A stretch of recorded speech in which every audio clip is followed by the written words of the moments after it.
Israel is still poised to strike Iran, and in July, Blinken said that Iran was 1 to 2 weeks away from developing a nuclear weapon. So I guess for all we know, they might have one by now. And meanwhile, in Ukraine, they've struck deep within Russian territory several times, as deep as 300 miles from the border.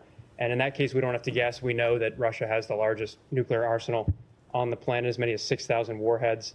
And so one of the risks of arming militaries that are striking in the territories of nuclear powers is that one of those gets deployed, and then it could escalate very quickly from there. So it's rarely discussed, but it's important to address that the nuclear risk is real, and it could very abruptly mean the end of what humans have worked for thousands of years to collectively achieve. And us today are very lucky to live with the fruits of that achievement, and I feel like we're treating the risks kind of brazenly.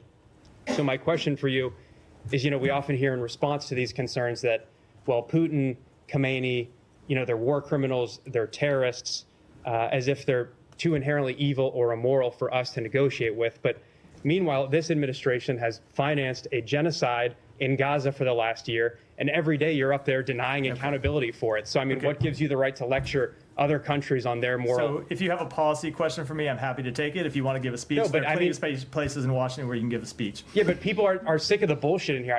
It is a genocide. You are abetting it, and you are risking nuclear war in Ukraine for this proxy war. Plenty of other places to give a speech. Go ahead. Thank you, Matt.